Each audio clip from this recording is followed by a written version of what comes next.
of all, I want to recognize you for the effort and the willingness to be here with us and the time. We appreciate it so much. It's like really goes straight to our heart. Seriously, like. Well, it's my pleasure, and so fun to have you two both be a part of Draper University. And now you're a part of our world, our hearts. Yeah. So you've done it. You've made it through. Well, most of it.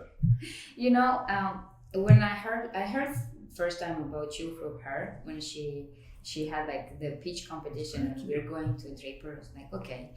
And then the first time when I met you was here, like at Draper, when we Draper you and you walked on the stage and you were talking about the pledge and everything, what's behind it, and there was so much craziness around it, but in a positive way. And I was like, I like this man, and it's like so much good energy. We're like on the stage and everyone was so energized and electrified.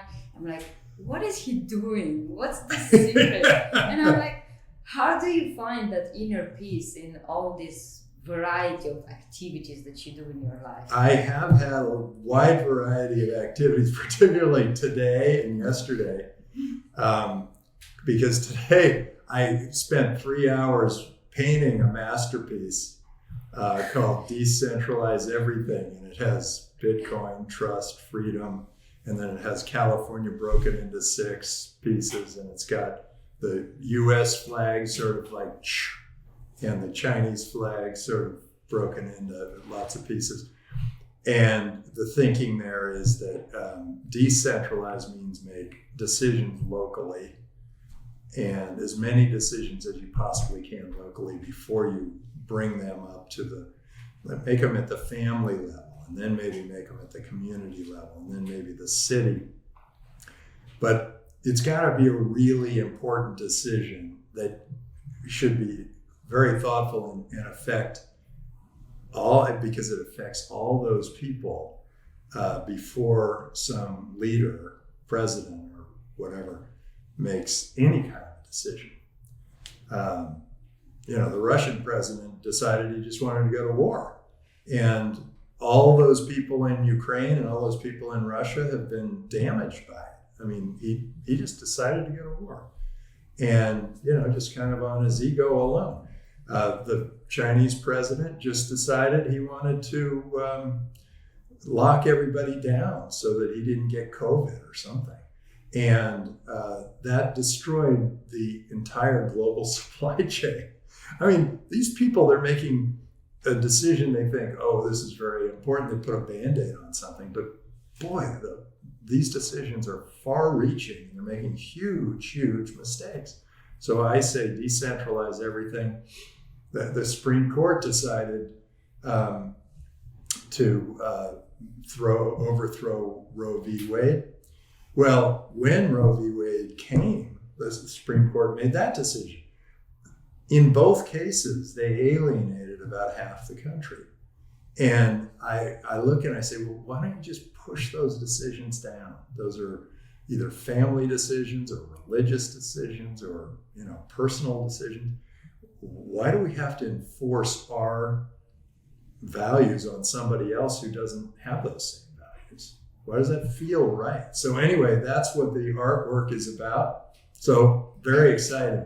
I'm thinking, big people, big problems. Like I'm thinking what kind of problems you are tackling. Like how do you find your balance, like mental balance between all these things? Well, I do meditate, or I did a lot when I was younger. And that was very helpful. If you meditate and if you can get into that sort of state, all of a sudden things become a little clearer. And the way I meditate, I bring myself down various levels. I go from the sort of the first surface level all the way down about 20 levels. And by the 20th level, it's like, things like, why am I here? And what's the purpose of the universe and that kind of thing. And, but you can kind of at the 5th level, you're solving some of your family issues. And at the 10th level, you're trying to think about, what would be good for the world. And then who knows what else you're thinking. But that meditation has been very good for me.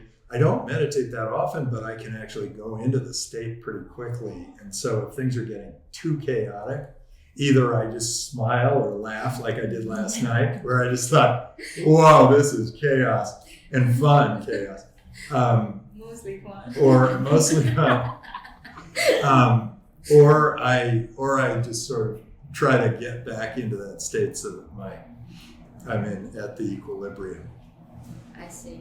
You know, I'm thinking right now, like into survival, like the day that we were there.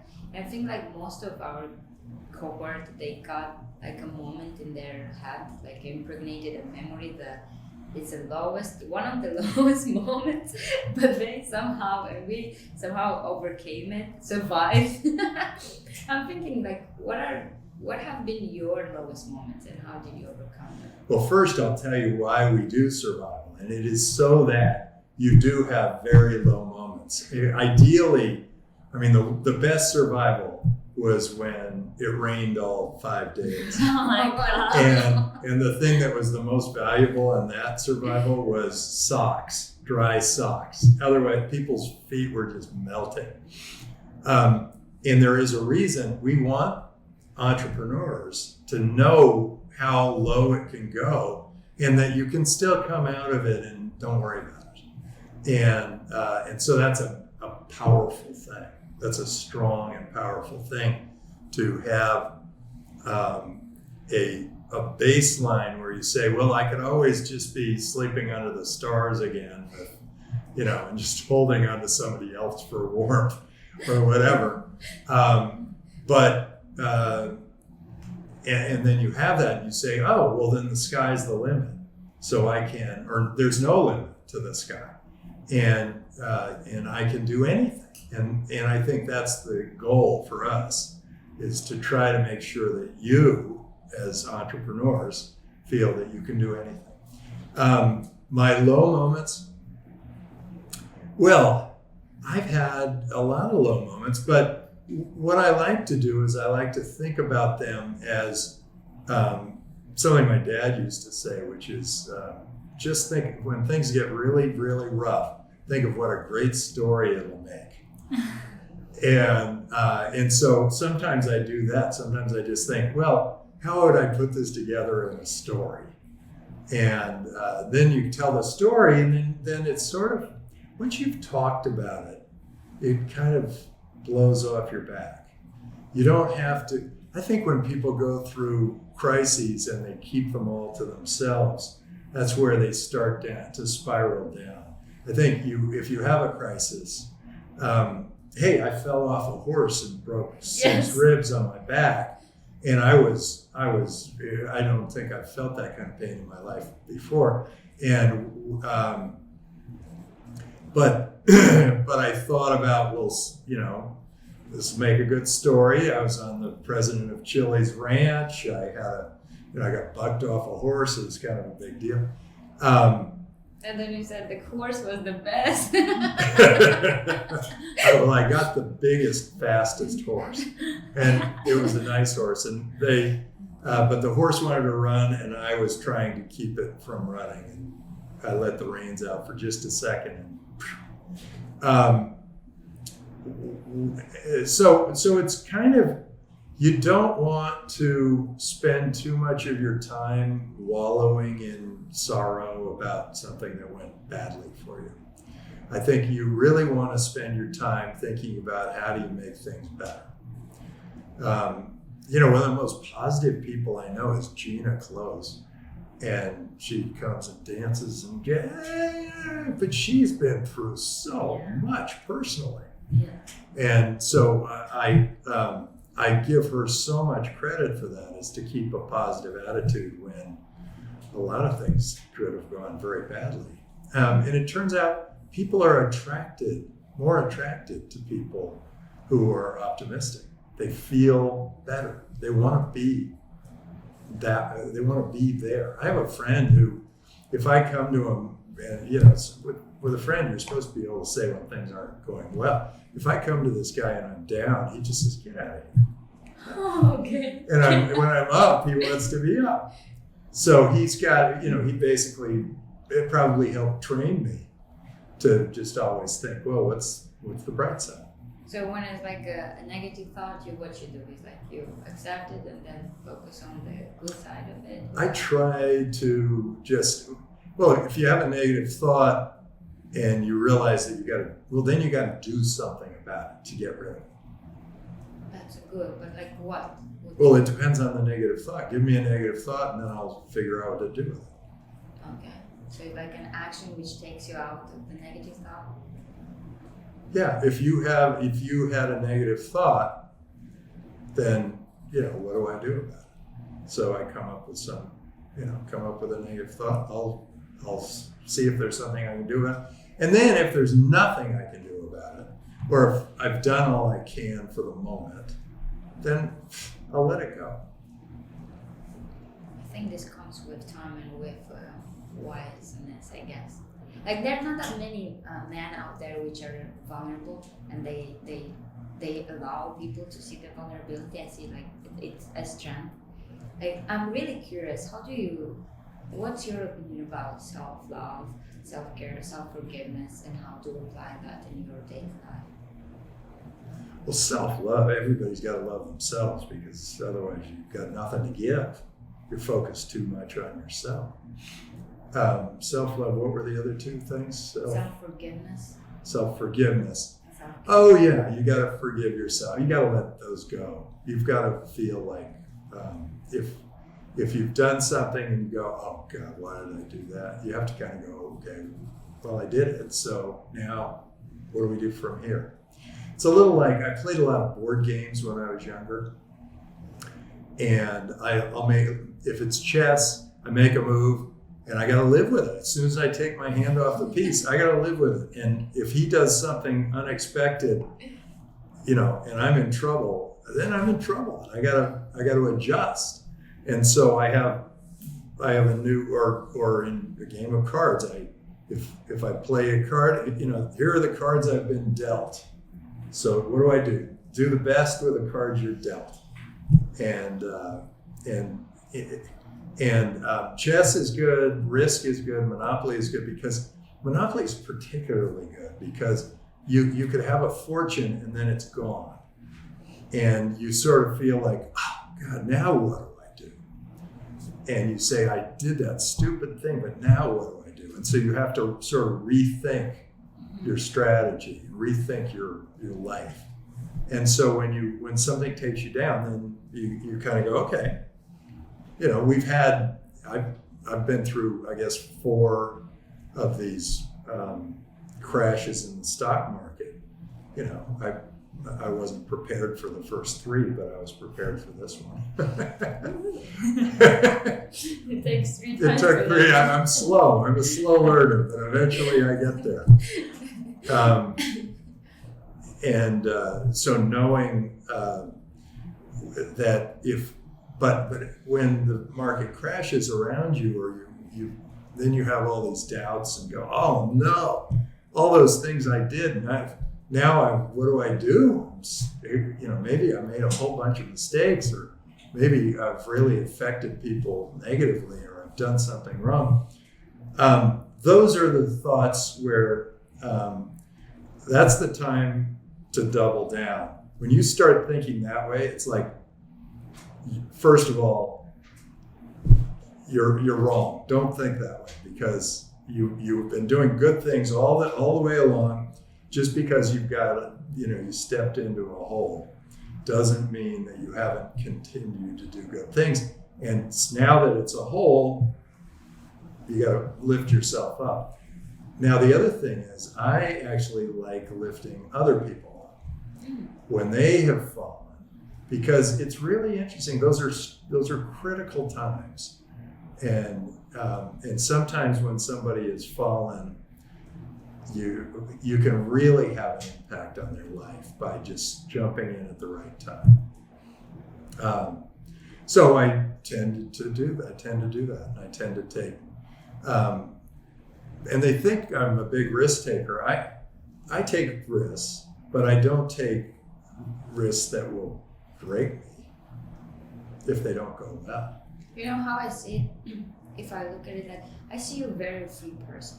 Like freedom is all over. Promote freedom at all costs. At all costs. It's number one. It's number one. It's the first one And on our credo, on our pledge. Exactly. And then you said I the will story. promote freedom at all costs. It's number one by far for me. Then you said the story with your mom that at some point when you were a kid, she dropped you in the car, like you find a way home. I guess that was the moment. I don't know what happened there, but That happened many times. The other thing that happened was we get to a new location, and she'd just say, "Go explore." That was magic. That was magic. That was so great because it just meant, oh, okay, I'll just go. And at first you're a little bit afraid, you're thinking, wait, go explore. What, shouldn't I just stay here where there's a house and a yard or something? And then, but when you start exploring, all sorts of things happen. Was she watching you from? No. Not at all. No, it was like she wanted to talk to her friends. Once in a while she'd watch. But I mean, once I was 6, 7, she knew I wasn't going to get in too much trouble. Oh, wow. And so she'd say, go explore, and I would find the greatest things, and I'd bring them back, and I'd say, hey, here's what I've got from my exploring. No, but that's seriously, this is so much in you. Like, when I look at you, that's freedom that comes first. And then when we jumped into the ocean, that was like crazy again. Like, I love the ocean so much. And let's do it. That ocean. Yeah. It is a refreshing thing. And I have to recover from my 2 surgeries, and going into the ocean, I look at it that and I think, this is the best thing I can do, All right. is to go into the ocean. I want to see your perspective. Like, I wrote it there. Like, this is how I see freedom. I learned it from a mentor. And you said, like, the freedom is at the cross. Responsibility, spelled with an I, not an A there. Ouch. Okay. So I thought you were testing me. No. It's by like spelling. No. It's like at the choice and getting involved. So it's you choose in what you get involved, and then you're free. Or you are getting involved every time in what you choose. If you are choosing and not getting involved in what you choose, then you're not free. Or if you are getting involved in something that you didn't choose, you're also not free. Ooh, I like that. That's a good way of thinking. I have found that getting involved in whatever is the most fun. When I'm just doing kind of the regular job of venture capital, I'll read business plans, interview entrepreneurs, whatever. But when I'm really getting involved, it's when I'm digging into their business model, or I'm helping them build their product, or I'm working on my own business, going out fundraising. It's actually getting involved, going out, setting up other venture firms around the world, coming and doing Meet the Drapers, the show, or setting up the school, creating a new school. All those things were like, I'm getting involved, and I'll get my hands dirty until I really understand what needs to be done, and then I'll be able to hire somebody to take that role. That's kind of the way I look at it, because I'm not when the role is clear, I'm not as good at doing it. I'm better with a blank sheet of paper. Oh my God, I love that. You just write your own story. Yeah. You rather write it or someone would write it for you? Yeah. I mean, I was just given 4 blank canvases over there, and I filled them. And it was interesting because for the first 5 minutes, I was just staring at one of the blank canvases, and I was just trying to figure out what I was going to do. And then once I took the paint, took the paintbrush and the paint, and I just started to lather it on, I thought, okay, now I'm going. And I think sometimes you just have to take that leap, and that's why we have that ceremony where I just jump into the pool. It's because we want everybody to take that step. Take your first step. Just take that first step. Once you've got that first step, you whatever happens. And it's a leap, and there's uncertainty. You don't know how cold the water is. You don't know if you'll be able to swim. You don't know what the clothes are going to feel like when you're, swimming in your clothes. You don't know any of that stuff. But when you go in, then you kind of go, okay, I get it. Yep.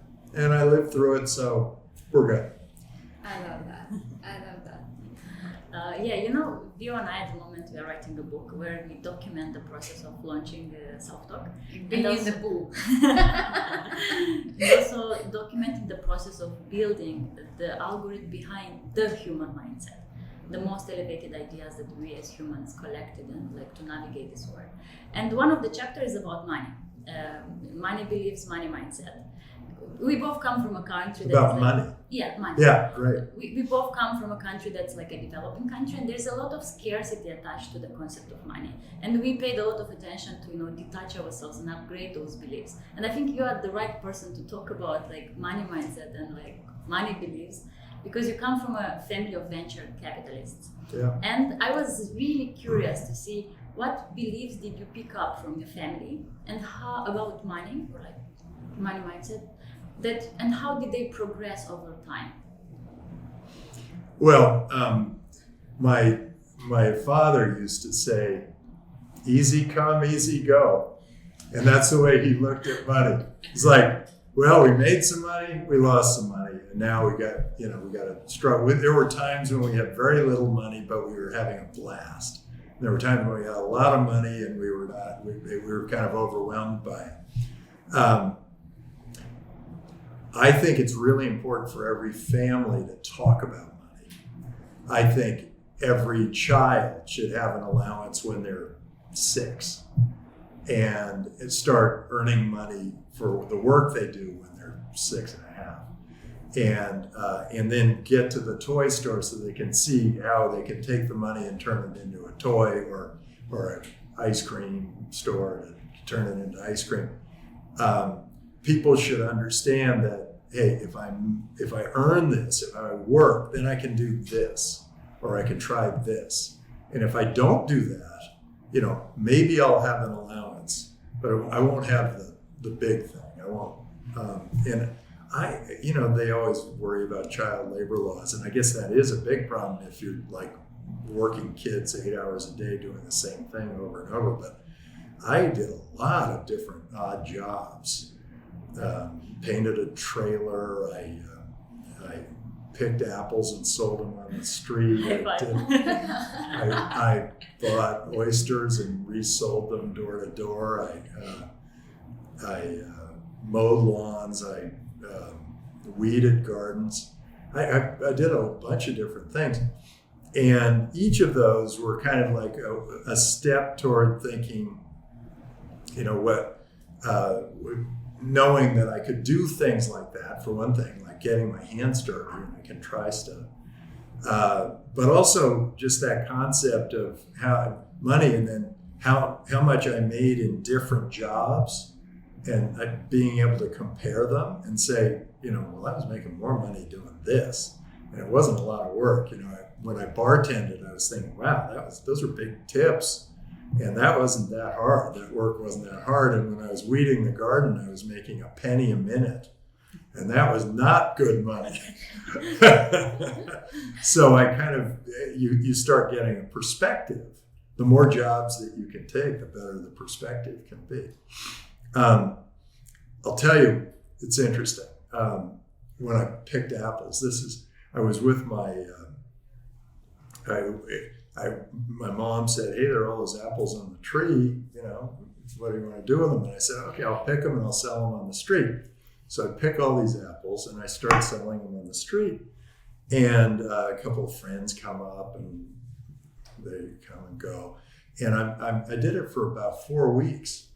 And then it was sort of the last day, and we were just about out of apples. And a neighbor's mother came over to look at us and say, so how much money did you make? And I said, $8.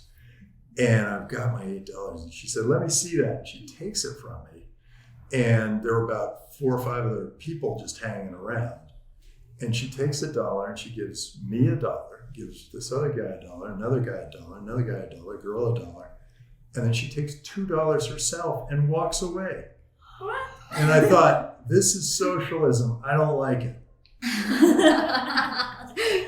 And did you knew the word socialism? no, I just knew that I didn't like that. That's not correct. And I thought, wait a second. And that was fairness to her.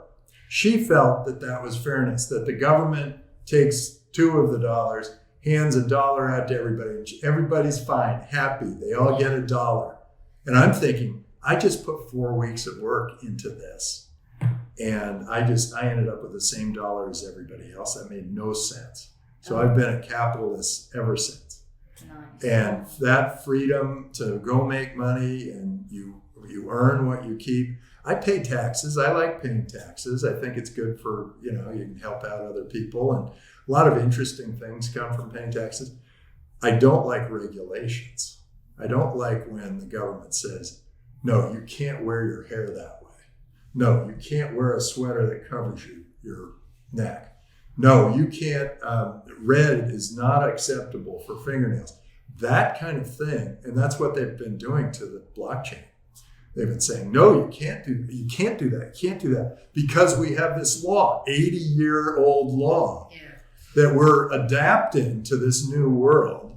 And they're forcing us to not innovate. And meanwhile, in El Salvador, they're innovating like crazy. So I'm feeling like we're losing our innovative edge here. And I've always loved this country because freedom is like front and center for America, for the United States of America. But we're starting to lose it because they're starting to overregulate us. They're even saying what we're allowed to say. Free speech was absolutely fundamental to the United States of America. Free speech. And all of a sudden, if you say, I don't know, there used to be 7 words you weren't allowed to say on the radio. Now there are probably 107. Yeah. And that limits people because, sure, you'll hurt people's feelings. Who cares? Somebody's feelings get hurt. That's good because that person can then come back and say, you hurt my feelings because, I don't like it when you do that. And then you learn. And then you have a decision that you can make. Do I ever do that again or do I not do that again? Let the debate happen. Let people talk. Let them say whatever they want. Somebody says something weird, I kind of go, oh, that was weird. And then you start thinking, it opens your mind up. And this is how progress happens. And then you get progress. Yeah, you get this like inventiveness. And then who knows, that one moment might have created a creative song or a play or a movie or something just because we had that interaction. If we never had that interaction, then there was no inspiration for my movie about that word. Yeah. When it comes to your kids, how did you install healthy money beliefs in them? Yeah, it is interesting. There are a lot of cultures that sort of say, oh, we don't talk about money. Yeah. We do. At the dinner table, we're talking about money all the time. We're talking about their money. We're talking about my money. We're talking about my wife and how she spent her money. We talk about money.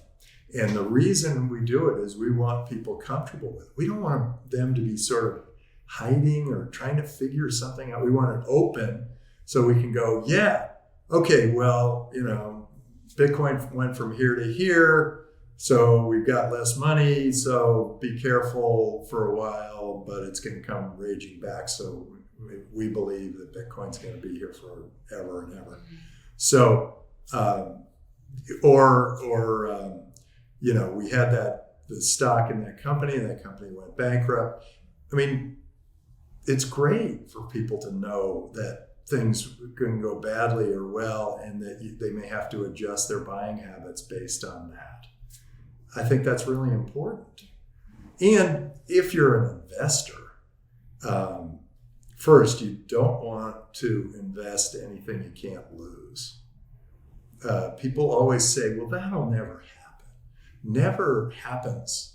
Whatever they say never happens, that happens. Black swans. The black swan is Oh, always there. The time. It's like, I mean, the DeFi thing that happened with the Luna and Terra, it was so clear that would happen at some point. Yeah. You got maybe 2 more minutes. Okay. So it was to me, I always, you know what helped me a lot was taking calculus, because in calculus, they always have the limits. They say a limit of 0 or a limit of infinity or a limit of whatever. And most people just want to be sitting there in the middle of the bell curve. But I want to know what happens in this case and in this case. I want to know how great this could be and how bad it could get. Because the rest is just living your life, whatever. It's boring. The top of the bell curve is boring. These are the really interesting things, and they really do happen. And so I tend to overread legal documents. I tend to look at them and say, well, wait, what if this is written this way? What if this happens? They go, oh, and it never happens. And then I go, oh, if it never happens, we're getting rid of this line. My last question. It's about bending reality. I was reading about it in the book of in the biography of Steve Jobs, and he was saying that he's bending reality through his thoughts, by shaping his thoughts. How do you use the concept of bending reality to well, the concept of reality is not one that I'm particularly familiar with, because I look and I say, well, what's real to you? The way you perceive colors may be entirely different to the way I perceive colors.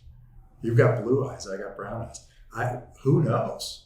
We may have very different views of what's coming in here. Perception. So our realities are, this to me looks like a microphone, but that could be a microphone, or it could be, you guys could be playing some game with me. I look at whenever anybody says, well, let's get real about this, or let's get be reasonable, but in reality, whenever I see or hear that, I think, that's your perception of what reality is. That's your view. That's your comfort around something. But it's I'm a little bit more of the view of the 15 blind people that are walking around an elephant, and one thinks pulls on the tail and thinks it's a rope, and one pulls on one thinks it's a bugle. The trunk is a bugle and the ears are something else. So everybody's got a very different view of what this reality thing is. So I have I always feel like, what do I think when I invest in people? I say, is this something I want the world to be? Oh, wow. And if it is, then I think, okay, what are the odds that that's going to happen? And then I think, and what are the odds it's not going to work? And so I'm kind of maybe the only venture capitalist who thinks this way. How high is up? I'm not asking as many of the questions like what can go wrong, because it's like, 2 girls and a dog, and you're getting some business going, and I'm thinking, well, maybe they can do it. And if they can't, sure, the odds are very far against them. Lots of things can happen. You two go out and start a business, a lot can happen. You can trip and fall and it throws the whole game off, or alternatively, you could hit it just right. And if you hit it just right, that's what I care about. What is the black swan where you both hit it just right and it becomes a $1 trillion business? Then do I like the world? Mm-hmm. So then I figure that out and I say, okay, this is worth betting on. So there you have it. This was a good interview. Good job. Good job. That was really fun. Yeah, me No, too. I want that too. Oh my god. This is terrific. Great, fun interview. I like this. Thank you. I would change this.